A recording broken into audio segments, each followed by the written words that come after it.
This episode of the Dr. E Show is brought to you by the 30-Day SuperWellness Challenge. Commit to just 5 to 10 minutes a day of powerful self-care tools to supercharge your energy and upgrade your life.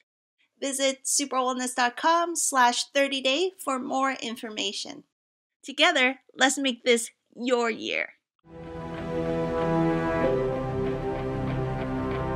Hello, this is Dr. Edith Ubuntu Chan. Welcome to the Dr. E Show, a show exploring the frontiers of our human possibilities in areas like health and wellness, science and spirituality, quantum biology, and conscious living, so that together we can awaken the best of ourselves and create our most joyful and fulfilling lives.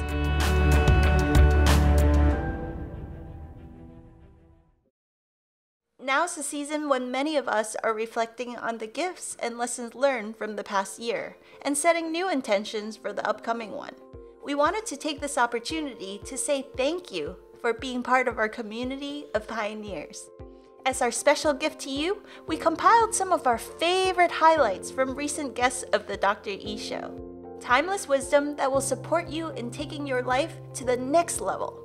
Our single most popular episode this year was our interview with presidential candidate Andrew Yang. You've probably heard about his core platform of universal basic income, or what he calls the freedom dividend of $1,000 a month to every American 18 plus. In our conversation, we covered a wide array of topics like Andrew's backstory and some of the thinking behind his many game-changing policies. But my favorite aspect was his vision of a society that's built on the mindset of abundance instead of the mindset of scarcity. Here's Andrew Yang. Yang, yang, 2020. Yang, yang, 2020. We all have these feelings of self-doubt and resentment and selfishness. And then we all have these feelings of possibility and optimism and generosity. And that when you feel yourself veering towards the former, just recognize that you're getting plagued by this mindset of scarcity, where you think that there's not enough, where you think that things can go wrong. And that the opposite of that is a mindset of abundance, where if you invest your time, things will go right, people will support you, that good things and great things are still possible. And the most important thing I've used on myself is just to recognize when you're getting plagued by thoughts of scarcity. And just, we have a joke on the campaign, you can even say mindset of abundance to yourself. It actually helps. You can check out the full episode with Andrew Yang at our show homepage, thedreshow.com. That's spelled thedreshow.com. Now, this shift from scarcity to abundance was also a big theme in our conversation with Jasmuheen. She likes to call it the me-we game. Jasmuheen's one of my favorite meditation teachers in the world.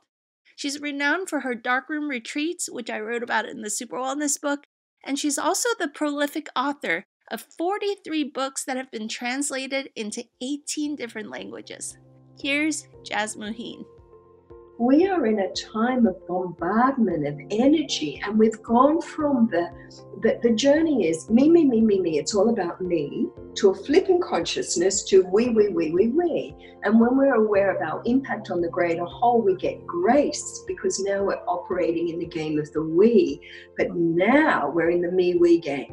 And the me-we game is you need time out to nurture you, to be immersed in the new frequencies that are coming in and fully integrate that. And then you can go back and be more active again, where the being does the doing rather than the mind does the doing, because you're immersed more deeply in the pure nature that you are. And the energy coming in now is very much of the divine feminine call of the heart, intuitive call, and not the busyness of mental wisdom, understanding and trying to understand everything. Mm-hmm. Because the time we're in now is the more we try to understand the changes in the world on a mental level, the more confusing it gets. And we know this, we've all been told it's a time of the heart. It's a time of just stillness, being still, being silent, listen to the voice of the heart. follow the call of the heart. So we need now to have the balance of the me, we, gang. What a beautiful new way to reframe the idea of self-care. Now, when it comes to self-care, I loved what Dr. Jeffrey Thompson had to say about breaking free from the unsustainable cycles of chronic stress in our modern society. Dr. Thompson is the world-renowned pioneer and inventor who uses precise sound frequencies to attune our human physiology, not just for health, but also to accelerate our human consciousness to the highest levels. You might recognize him from that very popular documentary called Heal. Here now is Dr. Jeffrey Thompson. We are in a state of a man-made environment that our bodies can't possibly adapt to fast enough from an evolutionary standpoint. So what happens, and think about it for a minute. I mean, 70,000 years ago, I woke up with the sun and I grabbed my spear and I went searching for breakfast. And when I see some rabbit or something and it sees me, the race is on and the sympathetic goes on, overdrive for both of us. We run around until we're exhausted. And whoever's the most fit gets to have the other guy for breakfast. Right? And then I come back and I make some sandals out of the skin and I make some stew and I pick some berries and I make some babies, and that's my work day. Yeah. Right? Compare that to what we have now. Right. Alarm clocks, rushing around for breakfast, kids to school, in a car in a traffic jam to a job that doesn't pay enough money. And why is it always the boss has the emotional development of a 3-year-old? And then it's back through a traffic jam, back to a rushed dinner, and 7 o'clock news, watch the world burn to relax. And tomorrow is another alarm clock day for 30 years. It used to be 30 years, and now you get fired at 10 years.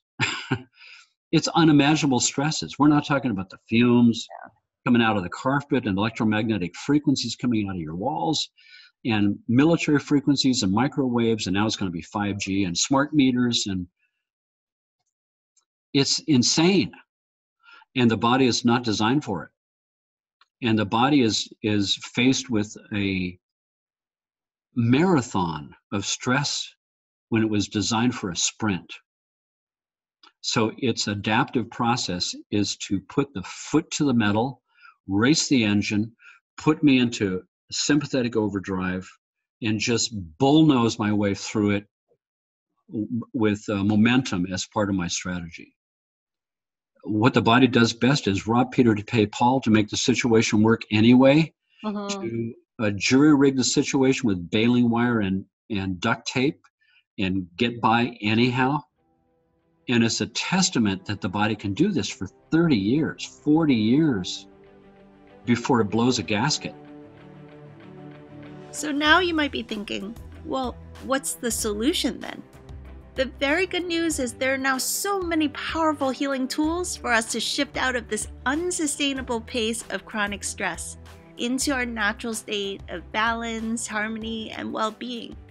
Dr. Thompson, of course, is known around the world for developing his futuristic high-tech Star Trek-like sound therapy tools.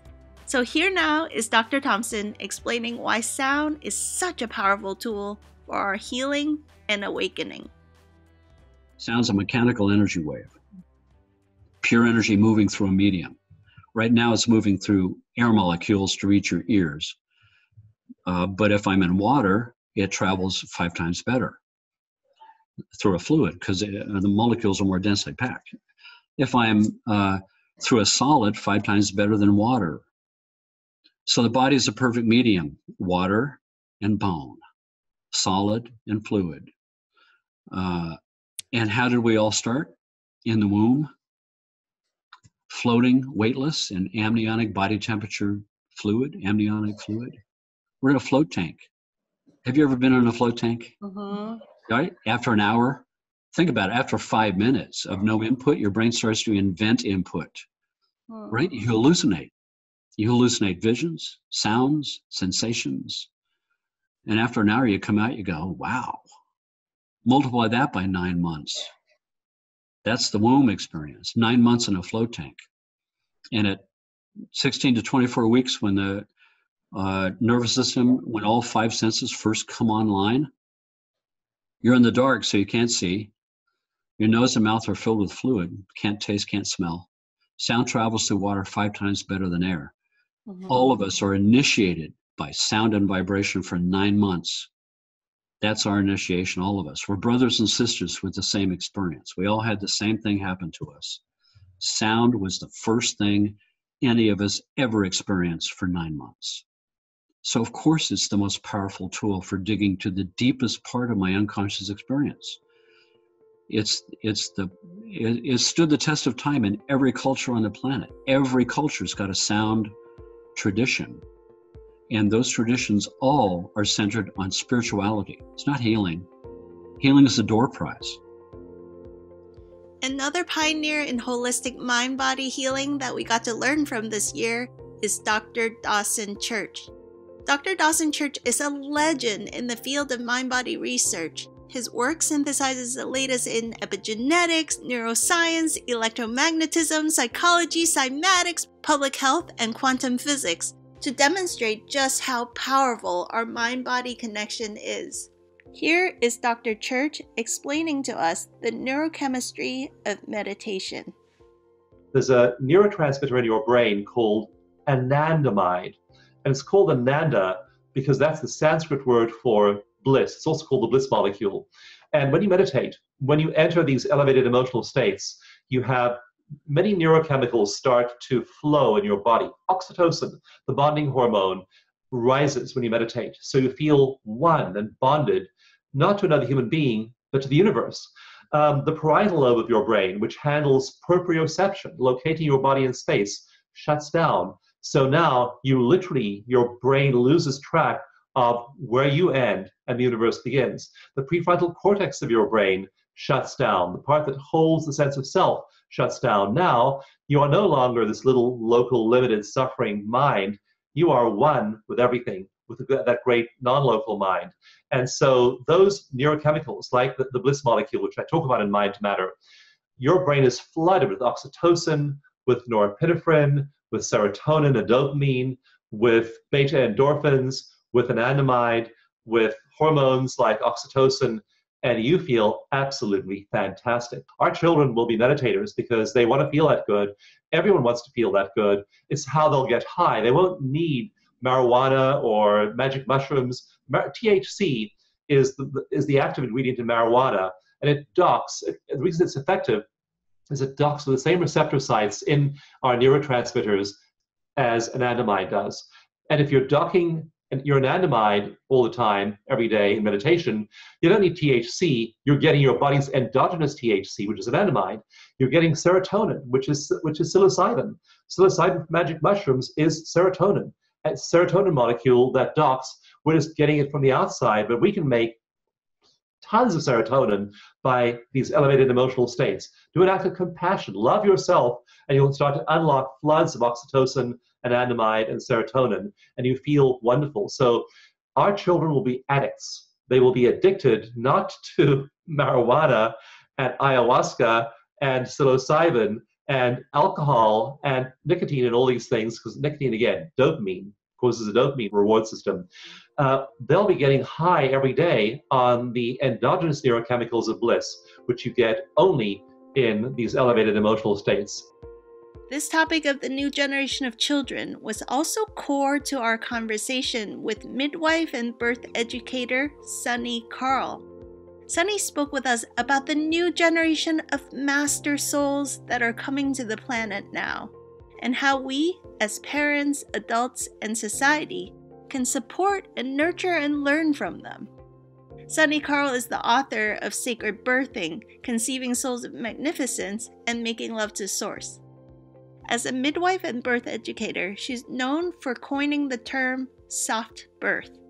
Here is a highlight of our conversation with SUNNI KARLL. What is the definition of a soft birth?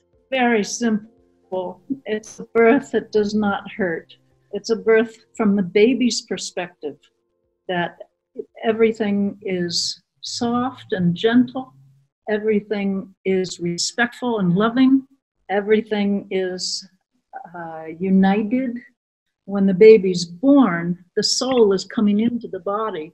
And if the vibration of the birth is high, then there's this perfect meshing, just like you're putting on a perfectly fitting pair of gloves, you know, and it just goes on perfectly. And you can hardly tell there's a glove there. Whereas other times, if the soul discrepancy is too far apart, it's too hard for the soul and the body to gel well, to come in together. And so there's imbalances. So that I call the synchronizing of the soul and the body. That's the whole purpose for the soft birth, so that the baby can come in as a balanced being, you know, and when the consciousness is taken care of, then the emotions are taken care of, and the physical body is taken care of, and then the baby is very vital and balanced. Then it's a friendly world, and there you have the personality. Tell us about some of the characteristics of these master souls. What are they like? Well, as you said, they don't need the drama, they don't need the karma, they don't need anything. They're here to come into parents that match what they want to be doing in this life, because their purpose in life is to serve the earth. And how can they serve the earth in the best way that can really make a difference in the next few years quick? We need it now, every one of them. So it's about raising these children to be absolutely true to themselves and not have any ideas that we're going to raise it in a certain way, or any schedules or anything. It's going to take a very mature parent to realize that they have to give exactly what this soul needs, but they probably don't have any time off. And of course, we don't know all of that, but you know what I mean. We can't have preconceived notions of what a baby needs and be true to the baby. We have to let them lead us and let them be our teacher. So please tell us, how can we as parents cultivate ourselves to be the best possible parents for this new generation? Beautiful.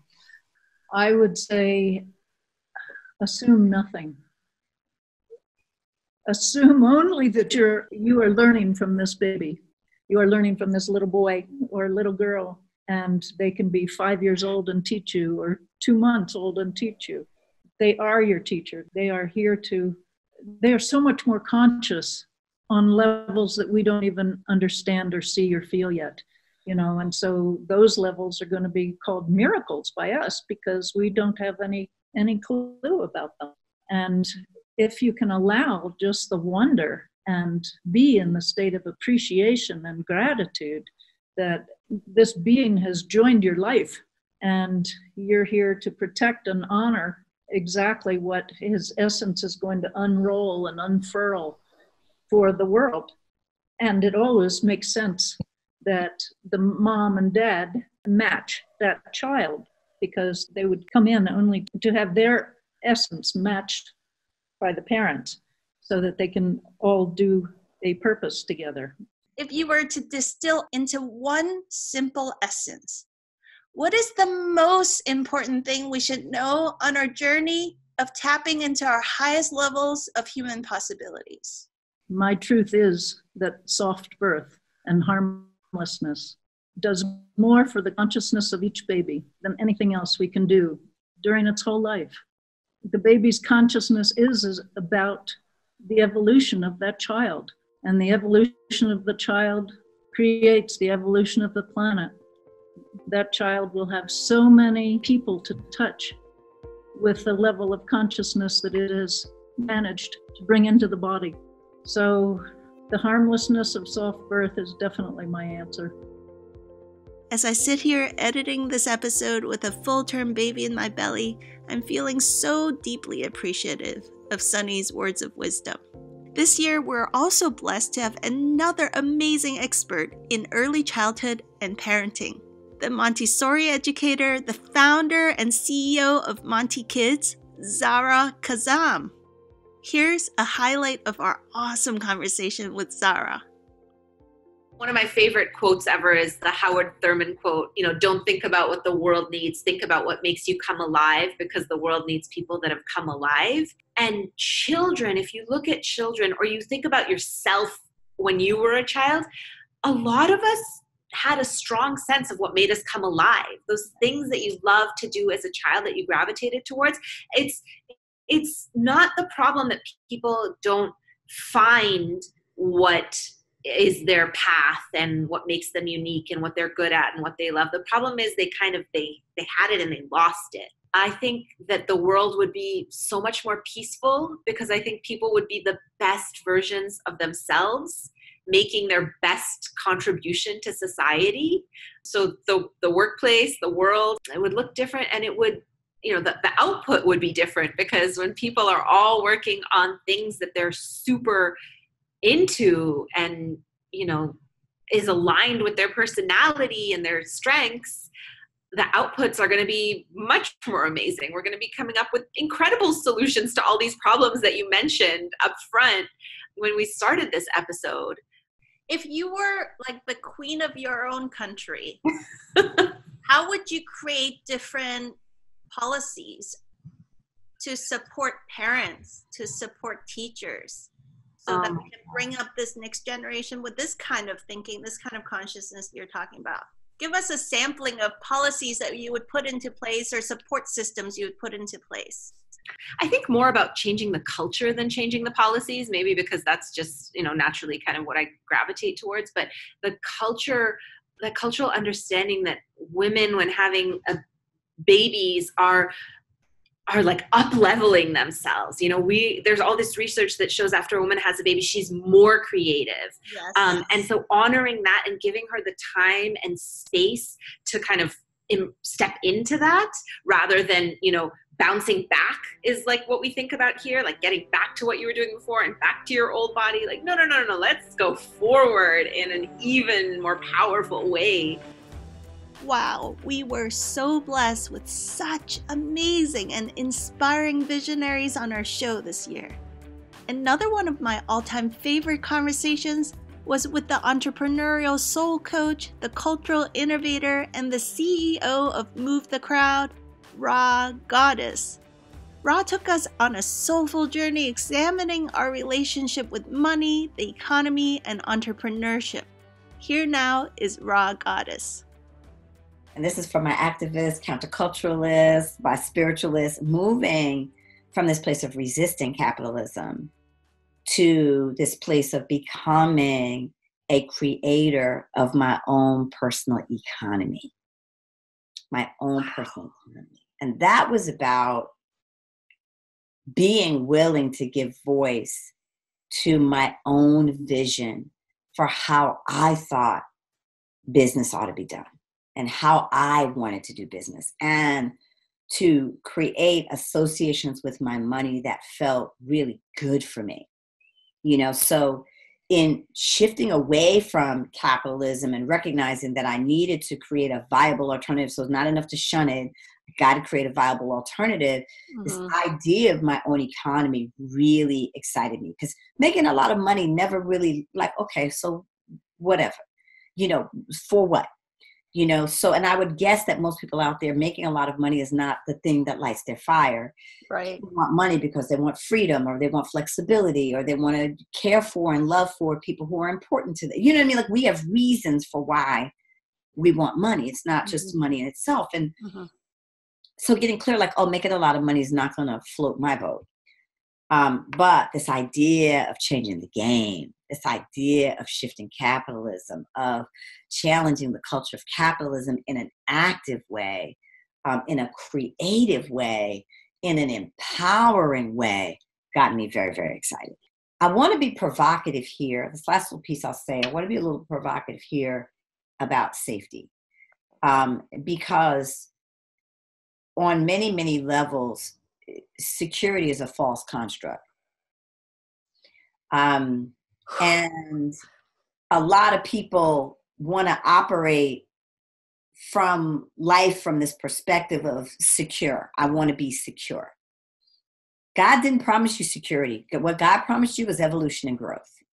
You know, your soul is here to grow. And as you remember who you are through those growth experiences, you bump up against some things. You will struggle. You know, there will be what I call useful suffering going on, not unuseful suffering, because some of us suffer needlessly. But there is purposeful suffering that does happen as a part of your growth journey. And every soul comes in with whatever, you know, whatever is mandated for that soul. And your calling is calling you towards that growth and that evolution, which is really about your own full realization and your own full actualization. Wow, that is so powerful. Besides Raw Goddess, we also had the honor of learning from Reverend Bill MacDonald, the spiritual author and mystic, who shares a similar attitude of learning, evolution, and growth. Rev Bill is the author of Warrior, A Spiritual Odyssey, and Alchemy of a Warrior's Heart. Here now is Reverend Bill MacDonald. And when I pray, I don't believe in the Santa Claus theory of prayer. In other words, Lord, give me a new Mercedes-Benz. I need a new job. Help me with my grades. Take away this pain. Cure me. Don't let my 95-year-old grandma die. I mean, all these kind of prayers that we pray. Prayers asking. We treat God, the divine, as we do St. Nicholas, Santa Claus. Yeah. Instead of going to God and saying, I love you. I want nothing. And that means not even going into meditation because you're seeking peace, harmony, joy, health, enlightenment, all beautiful things. But if you're seeking them, you're seeking things. You're losing part of that, and you're separating yourself from the divine source. To me, pain is a teacher. So when pain comes, listen to it. You're in class. Pain comes to you as a gift, unwrap it. What is it you're going to learn? It's like, I remember I gave that talk someplace and somebody came up to me and says, well, that's easy for you to say, but I got stage 4, some kind of cancer, right? And I go, how long did they tell you? Well, they told me 6 months. I said, well, first off, if you believe that, then you got 6 months. Number one, that's going to happen. You believe it. You're manifesting it. I said, number two, what a gift. Now you know you got an ending in sight. Now you can fix the relationships you had with your son you hadn't talked to in 10 years. You can fix the boss that you got mad at once. You can forgive. You can talk to your parents. There's a lot of relation stuff you can do. There's good things you always wanted to do and say to people. Do it. I want to take this opportunity to thank our friend Mark GOBER for introducing me with Reverend Bill.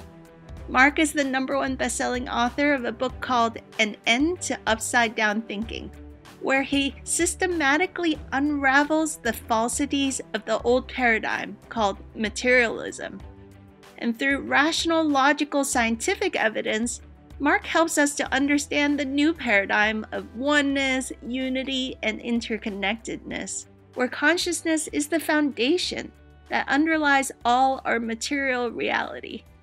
Here's a highlight of our conversation with Mark GOBER. What do you feel is the single most important piece of advice we should follow when it comes to stepping into our next level of human possibilities? To me, it is rethinking identity. And I kind of was alluding to this before. The conventional view is that our identity is tied to our physical body. And everything we experience is in our body, and that's what we are. So when the body dies, it's over. But if our identity is the consciousness that experiences the body, so the body, under that perspective, is really both a perception, it's something I see, and a sensation, it's something I feel. But I, consciousness, am that which experiences the body, experiences the thoughts. So my identity, one's identity, is tied to the consciousness, the awareness that experiences the physical world. That shift alone, I think, can be massively transformational. Wow! Thank you so much. And this is such a fresh new take on why the ancient mystics would have people sit in prolonged meditation just asking the question, who am I? Who am I? Who am I? In all the mystical traditions, you see some form of practice like this, where you just sit and contemplate, who am I? And you've pointed us full circle back into that beautiful experience of life again. As we tap into these new levels of understanding, we find whole new worlds of exploration. This year, I had so much fun being interviewed by a number of other podcasters, including one of my favorite conversations with celebrity fitness coach Steve Jordan. Steve and I chatted about this new multi-dimensional experience of life that we're all starting to wake up to. Here's a highlight of my conversation with Steve Jordan. How do you see yourself and or the people in your circle of influence progressing over the next 5-10 years? I want to bring that back. Well, my vision is that this kind of conversation that you and I are having will become the norm in our society. This depth, this kind of richness of our experience of life will just be normal. That everybody has full access to the spiritual dimension. Everybody has the tools and strategies and the confidence to tap into their mind mastery, their emotional intelligence, and their physical intelligence. That I want that to be much more of the norm. You know, part of why we're experimenting with homeschooling our child is that I think you probably agree, Steve, that our society has developed this strange education system that only trains us in the IQ department and in a very narrow band of the IQ department also, you know, but the progressive schools talk about EQ, social emotional learning. But what about body intelligence? Unless you're an athlete growing up in school, unless you became a personal trainer by profession, the average norm of our society is that people really hardly even realize they have a body that is powerful and adaptive and trainable and just full of magic and wonder and awesomeness. That people don't realize they have that power at all in our society. It's crazy. And then so that's the body intelligence. What about energetic intelligence? That we don't have a feeling of that we have the power to bring a different kind of energy that can uplift everybody around us. It's almost like, I'm sorry to be a little bit harsh, it's almost like now we know not to pollute because we don't want to like throw trash into the oceans. We have awareness around that. But people are grumpy and they bring not so good energy into situations. They don't realize they have the power to change that because we don't have an energetic intelligence. So unwittingly, we're kind of like polluting the energy field, walking around all grumpy all the time, you know?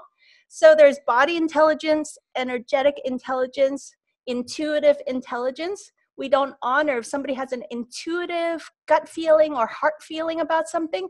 That's not valued the way that, like metrics and measurements and Excel spreadsheets and scientific knowledge, that's valuable too. But we need to bring back a sense of balance, that intuitive knowingness is also a superpower that every human being has access to. We just need to cultivate it.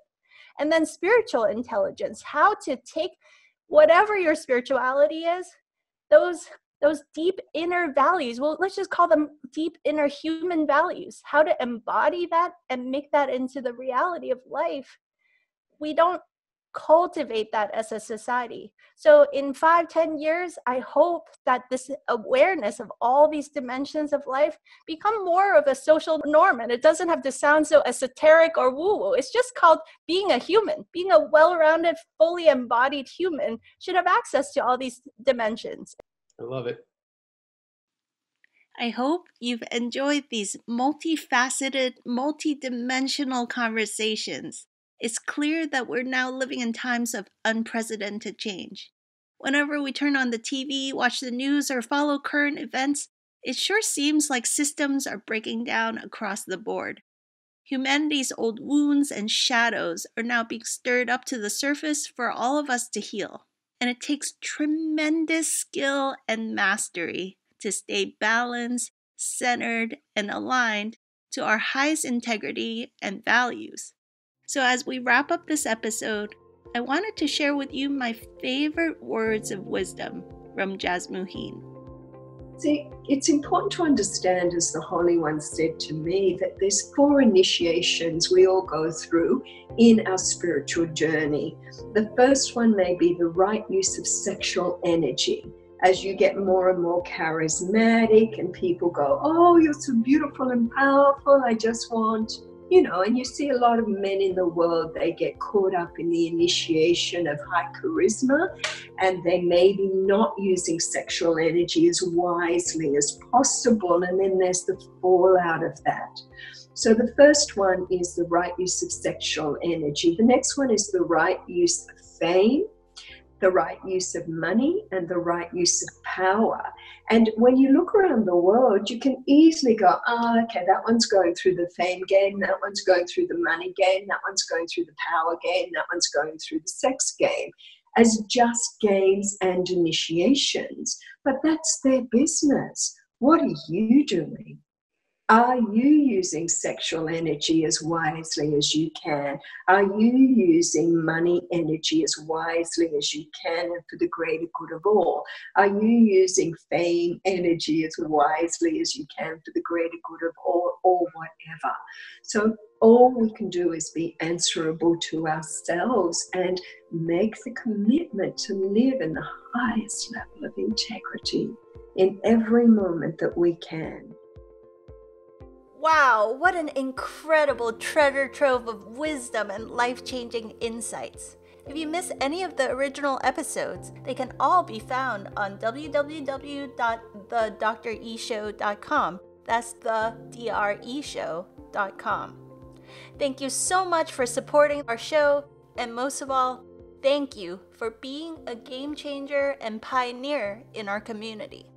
It's my honor to share this awesome adventure together with you. Hi friends, did you love that interview? If you did, please leave a review and share with all your friends so that many more people can benefit from these game-changing insights. You can also go onto our website, dredithubuntu.com, and subscribe to our newsletter, where you'll receive free trainings and next-level ninja tools that we only share on our newsletter. Together, let's turn your life into a brilliant masterpiece.